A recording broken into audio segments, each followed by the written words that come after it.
अपनी ही कहानी बयान कर रहा है। वो कहता है कि देखें, जब मैं बचपन में स्कूल में होता था तो ऐसा नहीं है कि मैं कोई नालायक स्टूडेंट होता था। मुझे सब समझ आती थी, मैं पढ़ता भी था, क्लास में अच्छी पोजीशन भी आती थी।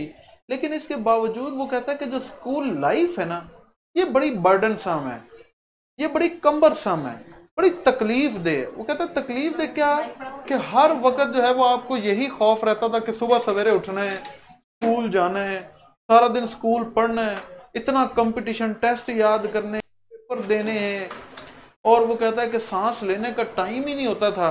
कहता है ये जो सोच थी ये हमेशा मेरे जहन पर छाई रहती।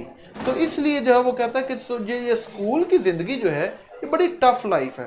वो कहता है मुझे थोड़ा सुकून उस वक्त मिला जब मैं उसके बाद यूनिवर्सिटी में दाखिल हुआ, तो वहां पर क्लासें भी कम थी, क्लास में आने जाने की भी इतनी आज़ादी होती थी, गए ना गए कोई इतनी जो है वो टेंशन नहीं होती थी। लेकिन वो कहता है जितनी देर मैं स्कूल पढ़ता रहा तब जो है वो मैं हमेशा इसी प्रेशर के अंदर ही, इसी परेशानी के अंदर ही रहता।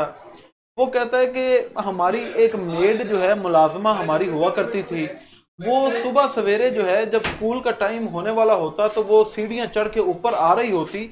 तो जब वो सीढ़ियों पर चल रही होती तो उसके कदमों की जो आवाज़ है वो मुझे ऐसे लगता कि जैसे कोई जो है वो जहन्नम का फरिश्ता हमारी तरफ आ रहा है। और जब वो आकर कहता कि सिल्विया, डेविड उठ जाओ भाई, टाइम हो गया है, तो ऐसे लगता कि बस अब जहन्नम का बुलावा आ गया है, अब हम वापस जो है वो आराम नहीं कर सकते, अब हम जो है वो कोई चारा नहीं है माँ सवाए उठने के और जाने के।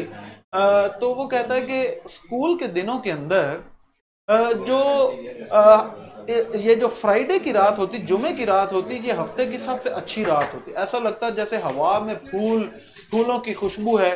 वो इसलिए कि वो कहता है कि आगे पूरी 2 छुट्टियां होती। कहता है जो हफ्ते की रात होती उसका भी अपना ही एक फ्लेवर होता कि अभी पूरी एक छुट्टी पड़ी। लेकिन संडे नाइट, वो कहता है it was full of horrors, कि इतवार की रात तो खौफ से भरी होती कि लो भाई अब पूरा हफ्ता आगे पढ़, पूरा हफ्ता अब पढ़ना है। और वो कहता है कि कभी कभार जो है वो हमें छोटी छोटी खुशियां भी मिलती, ओकेजनल रेस्पाइट्स। वो ये कि कभी पता चलता जी कि पिछले हफ्ते जो है वो जो एक फुटबॉल का मैच होना था वो कैंसिल हो गया था, और वो आज मैच है तो चलो आप लोगों को आधी छुट्टी जाके फुटबॉल मैच देखें। कभी कभार वो कहता है कि बर्फबारी इतनी होती है कि पूरा दिन स्कूल की हमें छुट्टी मिल जाती कि जाओ बर्फबारी में जाकर खेलो। वो कहता है ये तो छोटी छोटी खुशियां थी। और इसके साथ साथ जो हमें विंटर वेकेशन होती क्रिसमस के मौके पर, वो कहता है कि पहले ये 3 हफ्तों की हुआ करती थी, लेकिन हाय अफसोस कि वो कम होके फिर 2 हफ्तों की रह गई। कहता है इससे भी ज्यादा अफसोस कि वो 15 दिन से भी कम होके 10 दिन की रह गई। लेकिन वो कहता है असल छुट्टियां ये छुट्टियां नहीं थी, असल छुट्टियां थी गर्मियों की छुट्टियां, वो 2-3 महीने की छुट्टियां, जिसके इर्द गिर्द कहता है कि मेरा पूरा साल घूमता था। मैं प्लानिंग करता था कि मैं गर्मियों की छुट्टियों में ये करूंगा वो करूंगा।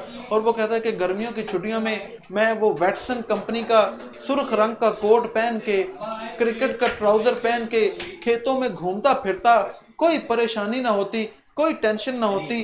और वो कहता है कि जब गर्मियों की छुट्टियों का ऐलान होता आखिरी दिन कि लो भी गर्मियों की छुट्टियां हो गई हैं, तो वो कहता है नॉर्मल रूटीन में तो जब छुट्टी होती तो मैं स्कूल से ऐसे भागता जैसे कोई कैदी जेल से आजाद होके भागता है। लेकिन उस दिन आहिस्ता आहिस्ता घूमता फिरता मैं, और ये सोचता कि वाह इतनी लंबी छुट्टियां, a time of eternal bliss, इतनी लंबी छुट्टियां, और अभी कोई छुट्टी जो है वो खर्च भी नहीं हुई, अभी तो कल पहले छुट्टी आनी है। तो वो कहता है कि it seemed too good to be true. ये चीज इतनी अच्छी लगती कि यकीन ही ना आता कि ऐसा सच है। जैसे हम दुआ करें, अल्लाह करे मुझे कोई 2-4 करोड़ मिल जाए, अल्लाह करे मुझे 2-4, और अचानक 4 करोड़ रुपए आगे आके गिर जाए तो हम कहेंगे ये क्या हुआ भाई, यकीन नहीं आया। तो it seem too good to be true. कहता है कि जब गर्मियों की छुट्टियों का ऐलान हो जाता तो यकीन ही ना आता। अब वो कहता है कि देखें ये मेरी ख्वाहिशात थी, छुट्टियां हो जाना, और ये पूरी हो जाती। लेकिन इंसान की जिंदगी के अंदर सारी ख्वाहिशात पूरी नहीं होती। वो कहता है कि जब मैं बचपन में था तो मेरी ख्वाहिश थी कि मैं जो है वो 3 पहियों वाला साइकिल लूं, लेकिन मेरे बाप के पास इतने पैसे कभी भी नहीं होते थे, लिहाजा मेरी ये ख्वाहिश कभी पूरी नहीं हुई। बाद में वो कहता मैं बड़ा हो गया और मेरी ख्वाहिश बदल गई कि मैं 2 पहियों वाला साइकिल लूं। लेकिन मैं ये ख्वाहिश भी मेरा बाप पूरी नहीं कर सका। लेकिन जब मैं यूनिवर्सिटी में गया तो वहां पर मुझे जो है वो एक इनाम मिला, कोई प्राइज किसी इम्तिहान में। तो उस इनामी रकम से मैंने जो है वो अपना पहला साइकिल खरीदा। उसके अलावा वो कहता है कि बचपन में मैं अक्सर खाली जेब के साथ मिठाई वाली दुकान के बाहर खड़ा रहता और ये ख्वाहिश करता कि काश ये किसी दिन मिठाई वाला मुझे कुछ दे दे फ्री में। लेकिन मेरी ये ख्वाहिश भी कभी पूरी नहीं हुई। वो कहता है बचपन में जब कभी हमारी गली के अंदर आइसक्रीम बेचने वाला आता तो उसके इर्द गिर्द बच्चों का जो है वो घेरा बना लेते। उसके इर्द गिर्द बच्चों का मजमा लग जाता, हजूम लग जाता। वो कहता है मैं उस हजूम से दूर बाहर खड़ा मैं सोचता रहता कि काश कभी ये आइसक्रीम वाला इस हजूम को चीरता हुआ मेरे पास आएगा और कहेगा here is a free cornet, here is a free slider for you, कि ये लो ये मुफ्त की कॉर्नेट खाओ, मुफ्त की स्लाइडर खाओ। लेकिन वो कहता है कि ये ख्वाहिश भी कभी पूरी नहीं हुई। वो कहता है कि बचपन में जो हमें जेब खर्च मिलता था वो इसलिए नहीं मिलता था कि हम उसे खर्च कर लें, बल्कि वो जो कुछ पैसे हमें जेब खर्च के लिए मिलते थे वो इसलिए मिलते थे कि वो हम अपने गले के अंदर डाल के जमा कर लें। और वो कहता है कि आज अब मैं खड़ा हूं अपने घर के बाहर और टैक्सी का इंतजार कर रहा हूं कि कब टैक्सी आएगी और मुझे और मेरे खानदान वालों को हमारा सामान उठा के हमें जो है वो रेलवे स्टेशन तक छोड़ देगी और वहां से अब हमने कहीं और जाना है। End of term. अब इसका मतलब देखें कि जिंदगी के अंदर हर लिहाज में पीरियड है। हमारी एज बचपना है, जवानी है, बुढ़ापा है। इसी तरह एजुकेशन के अंदर स्कूल में दाखिल होते हैं, कॉलेज है, यूनिवर्सिटी है। ये मुख्तलिफ अदवार हैं जिनमें से जो है वो हम गुजरते हैं। इसी तरह देखें पहले हम स्टूडेंट हैं, फिर हम जॉब होल्डर हो जाते हैं, शादी हो जाती है, जिम्मेदारियां बढ़ जाती हैं। ये भी मुख्तलिफ हमारे अदवार हैं। तो ये राइटर जो है वो बेसिकली अपनी जिंदगी को एनकम्पास करने की कोशिश करता है कि हर अदवार के अंदर जो है वो चीज़ों और उनकी जो आप कहें कि जो इंटेंसिटी है वो किस तरह चेंज हो जाती है।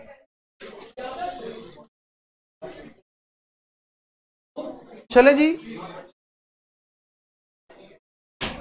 शुरू करते हैं जी हमारा lecture. I believe A school teacher wrote a book some years ago with title Friday, Thank God. Writer कहता है कि मेरा ख्याल है चंद साल पहले जो है वो एक उस्ताद ने किताब लिखी और उस किताब का उन्वान था जुमा या अल्लाह शुक्र। That phrase expresses perfectly my attitude to the arrival of the weekend during term time when I was a school boy. वो कहता है कि ये जुमला जो है ये सही मानों में मेरे रवैये की अक्कासी करता है।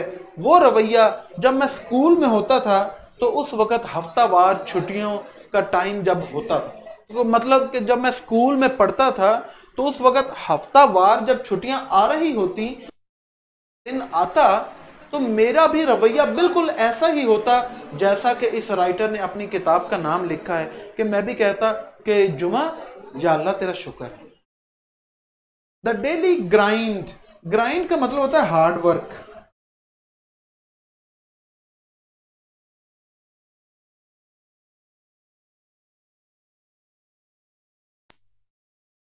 The daily grind of school, और वो कहता है रोजाना स्कूल के अंदर मेहनत मशक्कत करना विद इट्स अबंडेंट होमवर्क, और इतनी ज्यादा तादाद में इसका जो है वो घर में बैठकर काम करना पड़ता। अबंडेंट प्लेंटीफुल,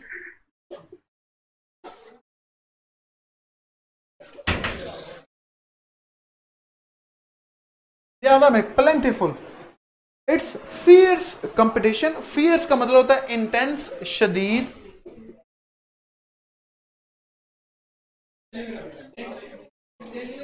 कंपटीशन का मतलब मुकाबला, contest.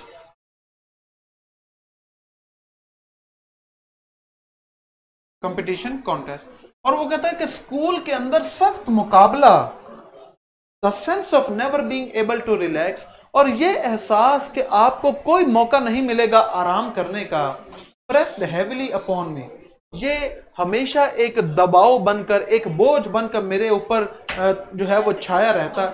In spite of the fact, वो कहता है इस हकीकत से कता नजर that I often enjoyed the actual classroom work, कि अक्सर मुझे क्लासरूम के अंदर काम करने में मजा आता था, लेकिन इसके बावजूद ये एहसास कि सख्त मुकाबला है, इतना ज्यादा काम है, एक लम्हा नहीं है आराम करने का, ये बोझ हमेशा जो है वो मेरे जहन के ऊपर तारी रहता।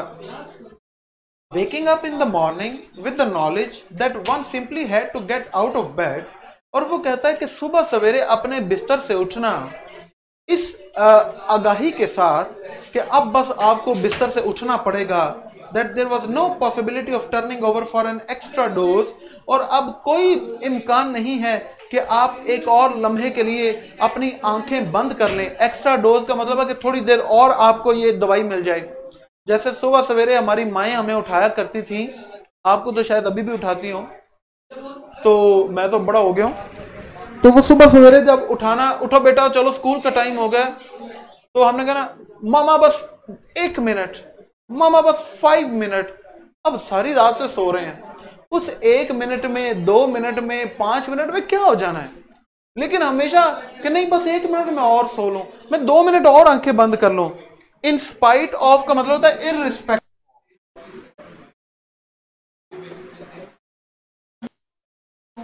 कता नजर की बजाय, ठीक है, इररिस्पेक्टिव ऑफ के बावजूद, डिस्पाइट भी होता है। अब वो कहता है कि waking up in the morning with the knowledge that one simply had to get out of bed, ये जानते हुए सुबह बेदार होना कि अब आदमी को या आपको बस बिस्तर छोड़ना ही पड़ेगा, and there was no possibility of turning over for an extra doze, और करवट बदलकर इजाफी झपकी लेने का अब कोई इम्कान नहीं है, एंड सीइंग, और ये देखते हुए the hours of school stretching ahead, और स्ट्रेचिंग अहेड का मतलब स्प्रेडिंग आउट, स्ट्रेच का मतलब होता है स्प्रेड, स्ट्रेच स्प्रेड, और ये देखना कि अब स्कूल के घंटे सारे आपके सामने पड़े हुए हैं, वॉज अ डिस्मल एक्सपीरियंस। वो कहता है कि ये एक बड़ा ही अफसुर्दा तजर्बा था। Dismal, gloom, sad,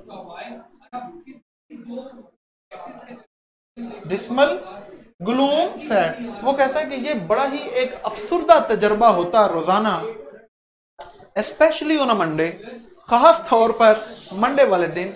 we had a maid once, वो कहता है एक दफा का जिक्र है, हमारे पास एक नौकरानी थी, who would climb each morning with grim steps, grim का मतलब है टेरिबल, ड्राउने।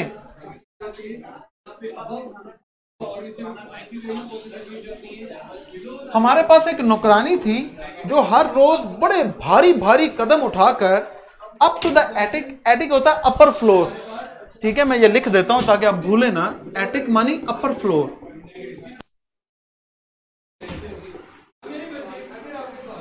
वो ऊपर वाले फ्लोर पर आती, बलाई कमरे में, we Lionel and I slept in one bedroom, जहां मैं और लाइनल एक कमरे में सो रहे होते हैं, my sister Sylvia in another, और मेरी बहन सिल्विया दूसरे कमरे में सो रही होती है, and announce in deep funereal tones, और वो बड़े ही मातमी अंदाज में आकर पुकारती, लाइनल, डेविड, सिल्विया, टाइम, बच्चों उठ जाओ, वक्त हो गया।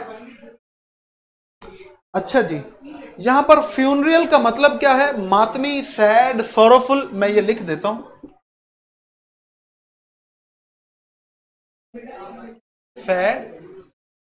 अब मैं आप लोगों से एक चीज पूछना चाहता हूं, आप चैप्टर पढ़ रहे हो तो जरा मुझे बताएं कि उस नुकरानी के जो कदम थे वो इतने डरावने कदम क्यों थे, या उसकी आवाज इतनी मातमी आवाज क्यों थी, इतनी अफसुर्दा आवाज क्यों थी उस औरत की।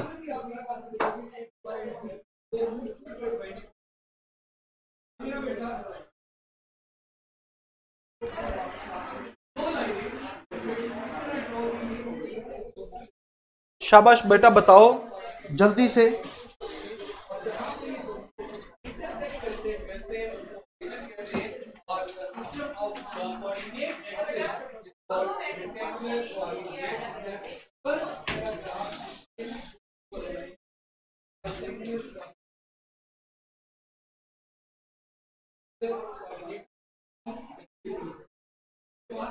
अच्छा जी, अमार ने कहा कि सर वो जल्दी में होगी इसलिए। ओके, नहीं अमार बेटा ऐसा नहीं है।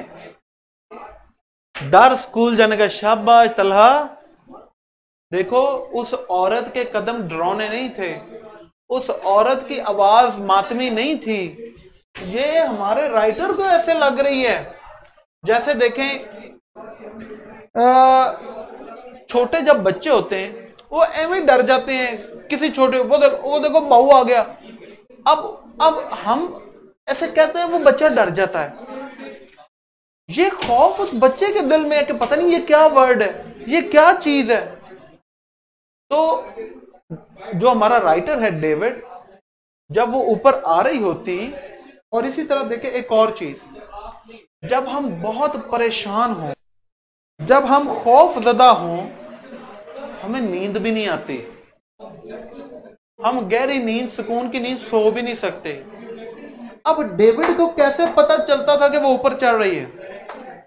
क्योंकि स्कूल के खौफ से उसे नींद भी, वो पहले ही जैसे बंदा कच्ची नींद में कहीं या बड़ा कोई काम हो, सुबह 7 बजे उठना है, रात को 3 बजे एकदम से आंख खुल जाएगी, और टाइम तो नहीं हो गया, 5 बजे फिक्र हो, ये फिक्र, ये परेशानी, तो वो इसलिए जो है वो कह रहा है। और वो आकर कहती, Lionel David Sylvia time, I used to lie. देखा आगे वही कह रहा, वो कह रहा है मेरी आदत थी कि मैं अक्सर लेटा हुआ वेटिंग, इंतजार कर रहा होता था, फॉर दैट ओमिनस ट्रेड, उस मनहूस चलने की आवाज। क्या ओमिनस का मतलब क्या होता है? मनहूस, टेरिबल, ठीक है। इसे वार्निंग भी कह सकते हैं, इसे थ्रेटनिंग भी कह सकते हैं। ट्रेड, ये ट्रीड, ट्रेड इसका मतलब होता है वॉक।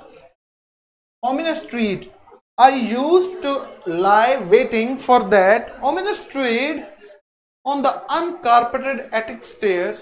मैं लेटा इंतजार कर रहा होता था उस मनहूस चलने की आवाज का, वो आवाज जो बगैर कारपेट के ऊपर आने वाली सीढ़ियों पर जो है वो कदम रखने से पैदा होती थी।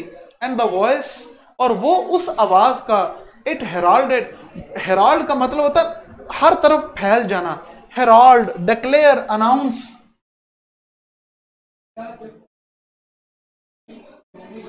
डिक्लेयर, अनाउंस, ठीक है, प्रोनाउंस। और वो आवाज जो हर तरफ मनादी देती थी, साउंडेड इन माई ईयर्स, के उठ जाओ उठ जाओ उठ जाओ।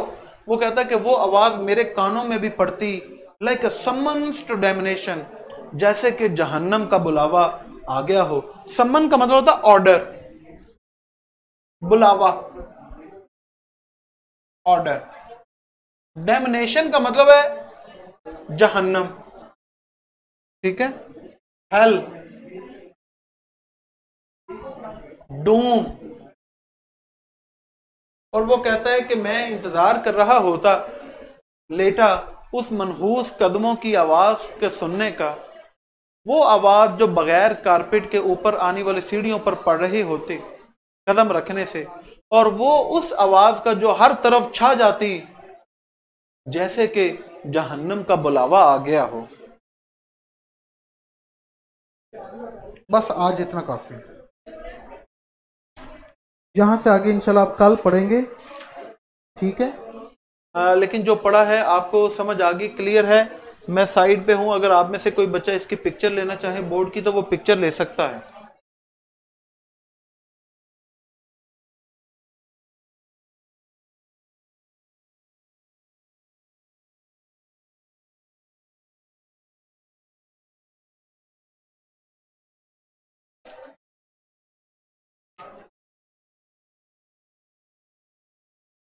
अच्छा जी,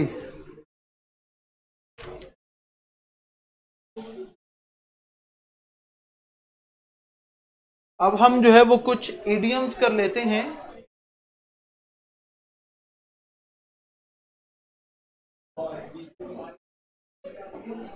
आज का हमारे पास जो पहला इडियम है वो है बोर्न विद सिल्वर स्पून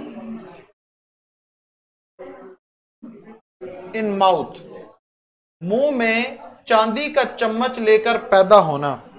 ठीक है, इसका मतलब है कि अमीर घराने के अंदर पैदा होना। ठीक है, इसका आप जो है वो सेंटेंस बना सकते हैं, you will have to work hard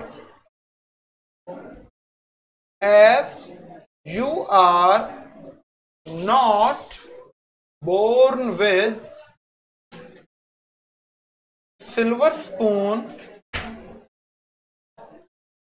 in your mouth. तुम्हें मेहनत करनी पड़ेगी क्योंकि तुम चांदी का चम्मच लेकर पैदा नहीं हुए। इसका मतलब है कि तुम कोई अमीर माँ बाप के बच्चे नहीं हो। जी फरीद बेटा, बताएं बेटा क्या आप कहना चाहते हैं। चले मैं पहले अब आपकी बात सुन लूं, फिर मुझे पता नहीं चलेगा कि आप क्या कह रहे हैं। जी फरीद बेटा बोलें जी।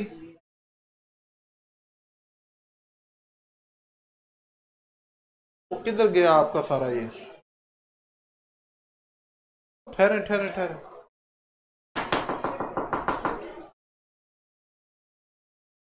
तो वो देखना वो लेक्चर्स किधर गए, वो मेरा ये क्लिक हो गया एकदम से।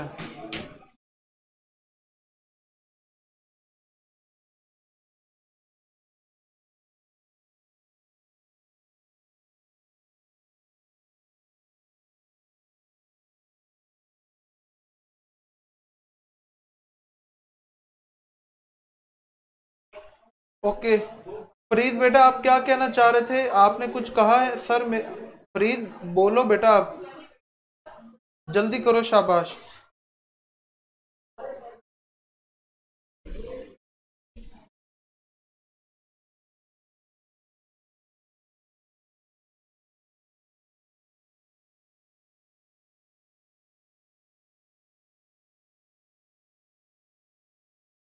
चले जी, हमारे पास जो दूसरा ईडियम है वो है बियर फ्रूट।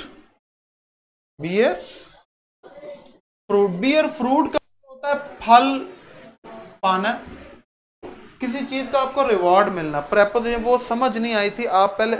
बिल्कुल फरीद आपकी बात सही है, मैं आपसे एग्री करता हूं, ऐसा ही है।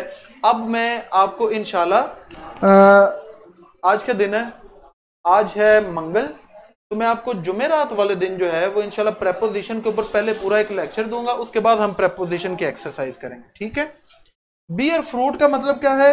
इनाम पाना, कामयाबी हासिल करना, फल हासिल करना।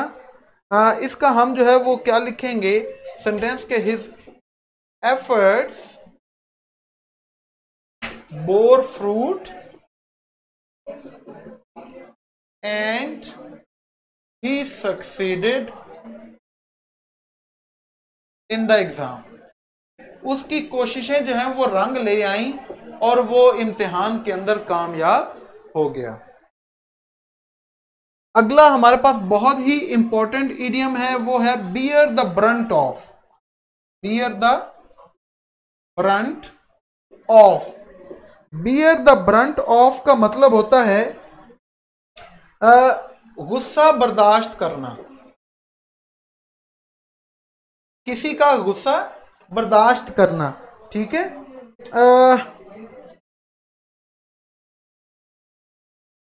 His wife has to bear the brunt of his anger. Basically गुस्सा बर्दाश्त करना या बर्दाश्त करना, उसकी बीवी को अपने खावन का जो गुस्सा है वो बर्दाश्त करना पड़ता है। जी हाँ, ये सारे सनशाइन के अंदर हैं बेटा। ठीक है, इसी तरह आप और भी लिख सकते हैं। एक और इडियम आज हम कर लेते हैं, वो है beast of burden. Beast of burden, beast of burden का मतलब है बोझ उठाने वाला। बोझ उठाने वाला, जो हर कोई, जैसे घर के अंदर छोटा बच्चा नहीं होता, हर कोई ये मेरा जरा बेटा मुझे पानी तो पिला, और छोटे चलो ये जरा किताब तो पकड़ाओ, वो जरा टीवी तो चलाओ, वो रिमोट तो इधर पकड़ना। तो वो ये बीस्ट ऑफ बर्डन, हर बोझ जो है वो उसके ऊपर डाला जाता है, इसे कहते हैं बीस्ट ऑफ बर्डन। ठीक है, तो a true leader has to work like a beast of burden. जो असल लीडर होता है उसे बहुत ज्यादा बोझ उठाना पड़ता है, उसे बहुत मेहनत करनी पड़ती है। ये नहीं कि वो कि बस अब मैं लीडर बन गया तो अब मैं अय्याशी करूं, नहीं, उसे बहुत ज्यादा मेहनत करनी पड़ती है। हाँ ले मेरा बेटा, आज बस हम इतना ही करेंगे, इंशाल्लाह यहां से आगे हम कल कंटिन्यू करेंगे। और जुमेरात को आपने मुझे रिमाइंड करवा देना, मैं इंशाल्लाह आपको प्रेपोजिशन के ऊपर लेक्चर दे दूंगा, फिर उसके बाद पढ़ेंगे। ये बिल्कुल सही बच्चा, उसने कहा मुझे भी उस दिन है वो प्रेपोजिशन की एक्सरसाइज करवाने का कोई खास मजा नहीं आया। मैंने कहा आप लोगों को पता ही नहीं है कि कौन सी प्रेपोजिशन कब आनी है, तो आप कैसे बस रट्टा तो नहीं लगा सकते इतनी प्रेपोजिशन को। तो वो इंशाल्लाह अब आपको मैं करवाऊंगा 1-2 दिन के अंदर, ठीक है। और कोई क्वेश्चन है तो बताएं जी।